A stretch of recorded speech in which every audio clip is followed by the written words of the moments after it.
परमहंस स्वादित चरण कमल चिन्मकरंदाय भक्तजनमानस निवासाय श्रीरामचंद्राय कृष्णात्वदीयपदपङ्कजपञ्जरान्ते हद्यैव मे विशतु मानसराजहंसः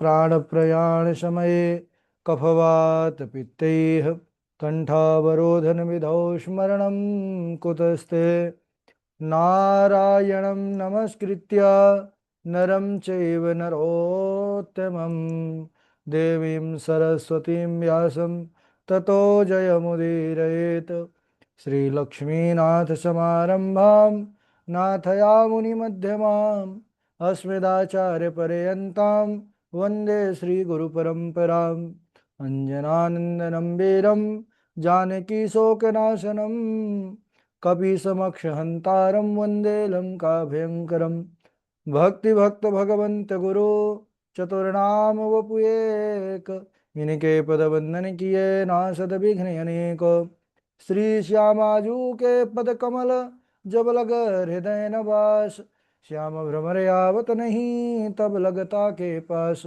बोले वृंदावन बिहारी लाल की जय, भागवत महापुराण की जय, सुखदेव भगवान की जय। परम मंगलमय परात्पर अखिलेश्वर अचिंत कल्याण गुणगण निधान सर्वेश्वर सर्वाधिपति आकारण करुणावरुणालय अकारण करुणाकारक सकल जन कल्यशापहारक परात्पर पर ब्रह्म सच्चिदानंद स्वरूप परमपिता परमात्मा श्री राधा गोविंद सरकार राधा रमण बाधाहरण श्री वांके बिहारी लाल उनका यह वांगमय शब्द में विग्रह श्रीमद् भागवत महापुराण। कोटि कोटि नमन कोटि कोटि प्रणाम इस परम पावन पुराण ग्रंथ पारमहंसों की पावन संहिता को परमाराध्य नंदन नंदन यशोदा नंदन ब्रजन रंजन देवकी नंदन श्याम सुंदर श्री कृष्ण के पाद पद्मों पर कोट से नमन नतमस्तक वंदन एवं अभिनंदन। उनकी आह्लादिनी शक्ति प्राण प्रिया जगत वंदनी वृषभानंदनी भास्वती जगदीश्वरी बरसाने वाली श्री किशोरी जी के पावन चरण अरविंदों पर कोट से प्रणति समस्त भूतादिक सिय राम मैं सब जग जानी करहूँ प्रणाम जोर जोग पानी। हम सबका परम सौभाग्य यह भागवत साप्ताहिक कथा सीखने का सदसंकल्प विचार लेकर के एक स्थान पर एक साथ जुड़कर इस पावन पुराण की तैयारी कर रहे हैं। परमपिता परमात्मा की असीम अनुकंपा के बाद जीवन में ऐसा सुंदर शुभ समय आया। इस भागवत सप्ताह कथा की तैयारी का संकल्प हम सब लेकर के एक स्थान पर जुड़ रहे हैं और तैयारी कर रहे हैं। इस समय हम सब बड़े ही पावन चरित्र संवाद पर प्रवेश किए हैं। श्री राम कथा कृष्ण कथा का शुभारंभ होने वाला है और कृष्ण कथा से पहले रामचरित्र व्यास जी ने लिखा और इसका अभिप्राय यही है कि जब तक हम भगवान श्री रघुनंदन के पावन चरित्रों को उनके पावन स्वरूप को लीला को नहीं समझ सकते तब तक कृष्ण भगवान की लीला समझ में आने वाली नहीं है, क्योंकि वो नटखट कन्हैया है ना। उनकी लीला जो है बड़ी विचित्र होती है।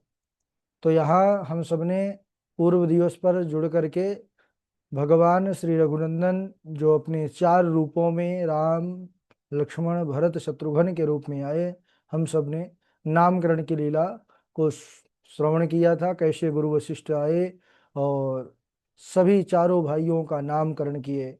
जो आनंद सिंधु सुख राशि सी करते त्रैलोक्य सुपासी सो सुख धाम राम यस नामा अखिल लोकदायक विश्रामा। जो आनंद के समुद्र है, सुख के राशि हैं, जिनके एक कण से तीनों लोक सुखी होते हैं, जो संपूर्ण लोकों को आराम विश्राम देने वाले हैं, उन कौशल्या के पुत्र का नाम राम हुआ। विश्व भरण पोषण कर जोई ताकर नाम भरत अस होई। जो जगत का पोषण करने वाले हैं, उनके केई के पुत्र का नाम भरत हुआ। जाके सुमिरन तेरे पुनासा नाम शत्रुघ्न वेद प्रकाशा। जिसके स्मरण मात्र से शत्रुओं का नाश हो जाता है, उन सुमित्रा के छोटे कुमार का नाम शत्रुघ्न हुआ। और लक्षण धाम राम प्रिय सकल जगत आधार, गुरु वशिष्ठ ते ही राखा लक्ष्मण नाम उदार। जो शुभ लक्षणों के धाम हैं और इस जगत के आधार हैं, भगवान राम के प्रिय हैं, उन सुमित्रा के बड़े कुमार का नाम लक्ष्मण हुआ। इस प्रकार चारों भाइयों के सुंदर प्यारे नाम हुए। जब कुछ बड़े हो गए, इनका उपनयन संस्कार हुआ। गुरु वशिष्ठ जी के यहाँ पर विद्या अध्ययन करने के लिए आए। गुरु गृह गए पढ़न रघुराई, अल्प काल विद्या सब आई। भगवान को पढ़ने की आवश्यकता थोड़ी है, भगवान के तो श्वास प्रश्वास से वेद की ऋचाएं प्रकट हुई है। लेकिन भगवान ने ये गुरुकुल में जा करके ये जगत को उपदेश दिया, मार्गदर्शन किया कि गुरु और गुरुकुल की क्या महिमा है जीवन में। यानी जो प्रथम अवस्था होती है, इसमें चाहिए कि गुरु चरणों में बैठ करके और श्रद्धा पूर्वक उनके चरणों की सेवा करते हुए ज्ञान की प्राप्ति की जाए। क्यों? क्योंकि जब ज्ञान की प्राप्ति होगी तभी आगे का जो जीवन है वो बढ़िया से चल पाएगा। इसके बाद भगवान कम समय में ही संपूर्ण विद्याओं को प्राप्त करके और लौट आए। और उसके बाद कैसा जीवन है प्रभु का? तो कहते हैं, प्रातः काल उठी के रघुनाथा, मात पिता गुरु नावहि माथा। प्रातः काल उठ के रघुनाथा, मात पिता गुरु नावहि माथा। भगवान श्री राम प्रातः काल उठते हैं, अपने माता पिता गुरुदेव को प्रणाम करते हैं, फिर नगर का कार्य करते हैं। इधर मुनि विश्वामित्र जी के यज्ञ में जब असुर बारंबार विघ्न करने लगे, तब ध्यान लगा करके उन्होंने देखा और जान लिया कि प्रभु श्री राम पृथ्वी का भार उतारने के लिए अवतार ले चुके हैं महाराज दशरथ के पुत्र के रूप में। तब वह अयोध्या धाम आते हैं। महाराज दशरथ जैसे ही सुनते हैं ऋषि मुनि विश्वामित्र आए हैं, तो स्वयं आगे बढ़ करके उनका स्वागत सत्कार करते हैं और उसके बाद निवेदन करते हैं कि कहिए महाराज, आपका आगमन किस कारण से हुआ है, क्या आज्ञा है दास के लिए। आपको कहने में देर लगेगी लेकिन पूर्ण करने में मुझे तनिक भी देर नहीं लगेगी। तब ऋषि विश्वामित्र ने कहा, हे अयोध्यापति महाराज दशरथ, अनुज समेत देहु रघुनाथा, निशिचर बध में होब सनाथा। अनुज समेत देहु रघुनाथा, मुझे छोटे भाई लक्ष्मण के सहित रघुनाथ को दे दो। दशरथ जी ने कहा, गुरुदेव, सब सुत प्रिय मुहि प्राण के नाई, राम देत नहीं बनत गोसाई। सभी पुत्र प्राणों से प्यारे हैं मुझे, लेकिन हे मुनिवर, श्री राम को देते नहीं बनता। आप कहें तो आपके साथ मैं चलूं। मुनि वशिष्ठ जी ने दशरथ जी को बुलाया। तब वशिष्ठ बहु विधि समुझावा, अनेक प्रकार से वशिष्ठ जी ने समझाया है और माताओं से कहा कि हे माताओं, यह जा तो ऐसे ही रहे हैं, लेकिन जब लौट करके आएंगे तो अकेले नहीं आएंगे, बहुओं को साथ में लेकर के आएंगे। जैसे ही माताओं ने सुना बहू लेकर के आएंगे तो मुनि विश्वामित्र के साथ भेज दिया। इधर जैसे ही श्री राम लक्ष्मण मुनि विश्वामित्र जी के साथ वन को गए हैं उनके यज्ञ की रक्षा करने के लिए, वन में प्रवेश करते ही ताड़का जो है राक्षसी क्रोधित होकर के श्री राम की ओर दौड़ती है और प्रभु ने एक ही बाण प्राण हर लीना, दीन जानिते ही निज पद दीना। प्रभु श्री रघुनंदन ने एक ही बाण से उस ताड़का का वध कर दिया। और दीन समझ करके अपना निज धाम प्रदान किया। मुनि विश्वामित्र भगवान श्री राम को वह विद्या प्रदान की जिससे भूख प्यास नहीं लगती। यहाँ प्रातः काल जब ऋषि विश्वामित्र यज्ञ करने लगे तो भगवान श्री राम लक्ष्मण धनुष बाण लेकर यज्ञ की रक्षा करने लगे। तभी मारीच और सुबाहु बहुत से असुरों के साथ आते हैं और यज्ञ में विघ्न डालने के लिए आए थे।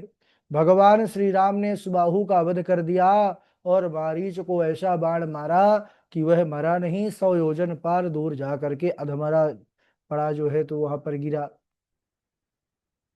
जितनी देर में भगवान श्री राम ने 1.5 राक्षसों को मारा, इतनी देर में अनुज निशाचर कटुक संहारा, लक्ष्मण जी ने संपूर्ण सेना का संहार कर दिया। जब यज्ञ निर्विघ्न हो गया संपन्न, ऋषि विश्वामित्र जो है आगे बढ़ने लगे श्री राम लक्ष्मण को लेकर के। तब श्री रघुनंदन ने निवेदन किया कि गुरुदेव, यज्ञ तो पूर्ण हो गया, अब हम कहाँ जा रहे हैं। मुनि विश्वामित्र ने कहा, हे राम, अभी एक और यज्ञ बाकी है जिसे आपको पूर्ण करना है। मार्ग में श्री राम ने एक आश्रम देखा जिसमें पशु पक्षी जीव जंतु कोई नहीं है। ऐसे सुनसान वीरान आश्रम को देखा तो पूछा, गुरुदेव ये कैसी विचित्र आश्रम है, कैसा यह दृश्य है। तब उन्होंने सारी घटना का वर्णन किया, किस प्रकार गौतम ऋषि की पत्नी अहिल्या श्रापवश होकर शिला बनी। और उन्होंने कहा, हे रघुनंदन, यह मुनि पत्नी जो शिला बनी मार्ग में पड़ी है, यह आपकी चरणरज धूलि चाहती है। जैसे ही प्रभु श्री राम ने अपने चरण रज का स्पर्श किया है, वैसे ही वह दिव्य रूप धारण करके मुनि पत्नी अहिल्या प्रकट हो गई महाराज। और उन्होंने सुंदर भगवान श्री राम का गुणगान किया, स्तुति किया। उसके बाद अपने पति लोक को चली गई। यहाँ इसके बाद भगवान श्री राम लक्ष्मण गुरु विश्वामित्र जी के साथ गए हैं। चले राम लक्ष्मण मुनि संगा, गए जहाँ जग पावनी गंगा। गाधि सोनु सब कथा सुनाई, जिहि प्रकार सुर सर मह आई। भगवान श्री राम पतित पावनी गंगा में स्नान किया। ऋषि विश्वामित्र ने गंगा की महिमा का वर्णन किया। इसके बाद जनकपुर में प्रवेश हुआ है। जैसे ही महाराज जनक ने सुना ऋषि विश्वामित्र आए हैं, उनका स्वागत सत्कार किया। श्री राम लक्ष्मण जी को राजा जनक ने जब देखा तो महाराज देखते ही रह गए। पूछा, ये दोनों कौन हैं। ऋषि विश्वामित्र ने कहा, राजन तुम्हें क्या लगता है कौन हो सकते हैं। तब जनक जी महाराज कहते हैं, सुनिए महाराज। ब्रह में जो निगम नेति कही गावा, उभय भेष धरी के सोई आवा।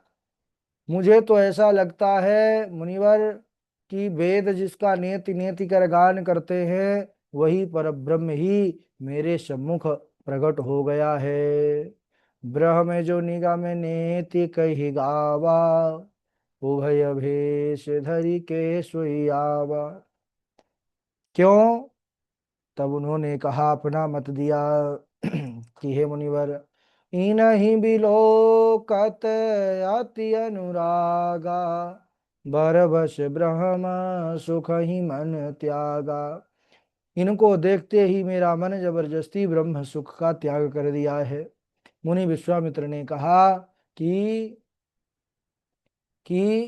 हे राजन, वचन तुम्हार न होई अली का। आपका वचन जो है कभी झूठ नहीं हो सकता। मुनि विश्वामित्र ने कहा, रघुकुल की मणि महाराज दशरथ के पुत्र हैं, उन्होंने मेरे यज्ञ की रक्षा के लिए मेरे यज्ञ को पूर्ण करने के लिए भेजा है। महाराज जनक ने कहा, मुनिवर आपका यज्ञ पूर्ण हो गया, अब हमारा यज्ञ को भी सफल कीजिए। महाराज जनक ने भगवान श्री राम लक्ष्मण ऋषि विश्वामित्र को सुंदर जानकी के निवास स्थान सुंदर सदन में ठहराया है।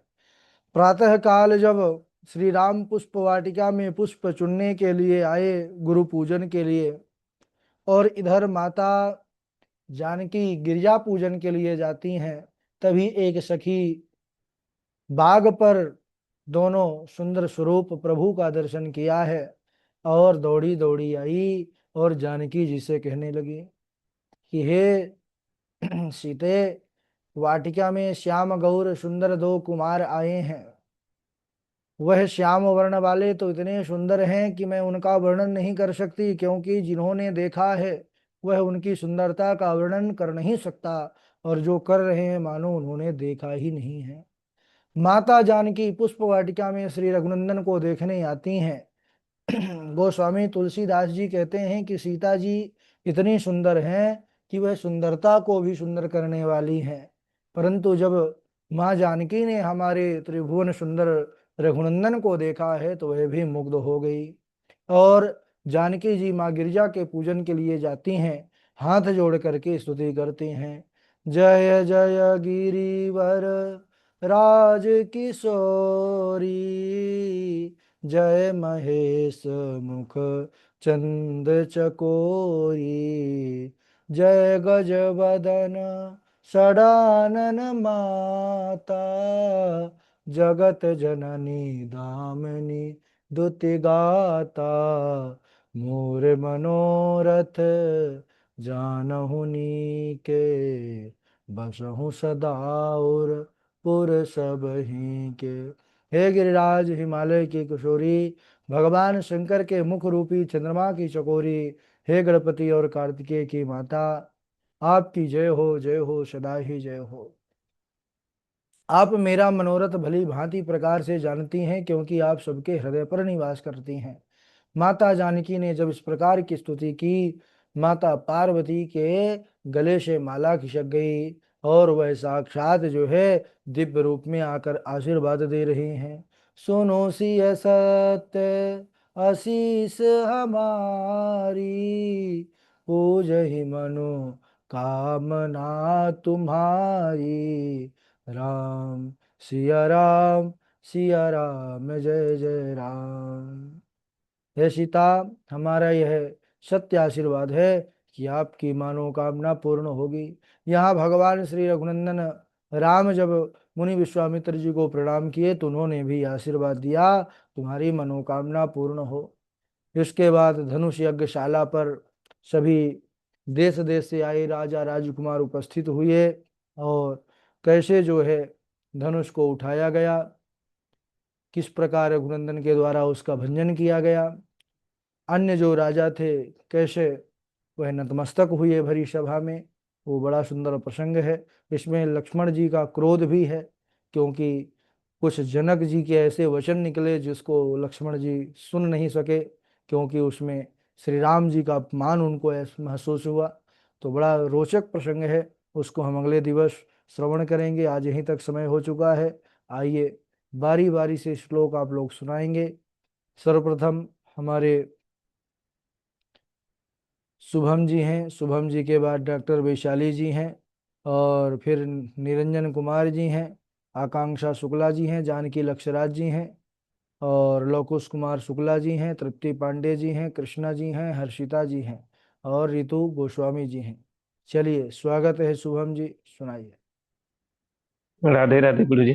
राधे राधे। श्रवणं कीर्तनं विष्णु स्मरणं पादसेवनम् अर्चनं वन्दनं दास्यं सख्यमात्मनिवेदनम् इति पुंसार्पित विष्णु भक्तिश्चेन नवलक्षणा क्रियते भगवत क्रियते भगवत यद यद्धा तन्मन्येधीतमुत्तमम्। राधे राधे गुरु जी। राधे राधे। डॉक्टर वैशाली जी। राधे राधे गुरुजी।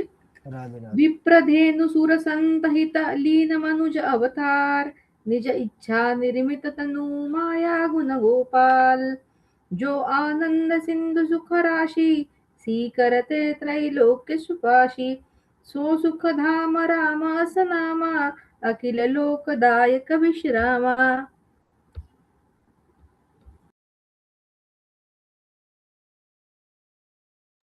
चलिए ठीक है, निरंजन जी सुनाएंगे। राधे राधे गुरुदेव। राधे राधे। गंगा गंगेति यो ब्रूयात् योजना नाम सतैरपि मुच्यते सर्वपापेभ्यो विष्णुलोकं स गच्छति। साधवो न्यासिनः शान्ता ब्रह्मिष्ठा लोकपावना हरन्त्यगं तें संगात् ते स्वास्ते ह्यग्विद्धरिः। राधे राधे गुरुदेव। राधे राधे। चलिए आगे सुनाइए आकांक्षा शुक्ला जी। राधे राधे गुरुजी प्रणाम। राधे राधे। साधवो हृदयं मह्यं साधूनां हृदयं तवहं वदन्त्यत्ते न जानन्ति नाहं तेऽप्यमनागपि। सुदर्शन नमस्तुभ्यं सहस्राच्युतः प्रिय सर्वास्त्रघातिं विप्राय स्वस्ति भूयाय तस्पते। बहुत अच्छा। जानकी लक्षराज जी। राधे राधे गुरुजी। राधे राधे। जो आनंद सिंधु सुख राशि सी करते त्रैलोक सुपासी। जो सो सुख धाम राम असनामा अखिल लोकदायक विश्रामा। विश्व भरण पोषण कर जोई ताकर नाम भरत अस होई। जाके सुमिरन तेरी पुनासा नाम सत्वहन वेद प्रकाशा। लक्ष्मण धाम राम प्रिया सकल जगत आधार। गुरु वशिष्ठ ते ही राखा लक्ष्मण नाम उदाम। राधे राधे गुरु जी। हाँ राधे राधे। आप सुनाइए इनके बाद रितु गोस्वामी जी। राधे राधे गुरुजी। राधे राधे। ओम नमो भगवते तस्मै यते चिदात्मकं पुरुषायादि बीजाय परेशाय भी धीमहि। राधे राधे गुरु। हाँ राधे राधे। चलिए आप सुनाइए लवकुश कुमार शुक्ला हैं कृष्णा हैं। जी राधे राधे गुरु जी प्रणाम। गुरु सुनाइए। जी हमारे यहाँ नेटवर्क की सबसे बड़ी समस्या है। अभी आवाज आ रही है सुनाइए। आसीत पुरंजनो नाम आसीत पुरंजनो नाम राजा राजेन्द्रवा तस्या विद्यात् नामासीत तथा विद्या गुरु न सच्चाजनो न सच्चात् पिता न सच्चात् जननी न सच्चात् दैवं न सच्चात् न पतिः सच्चात् न मोक्ष एद्यासमुपैति मृत्युम् नाहं विशङ्के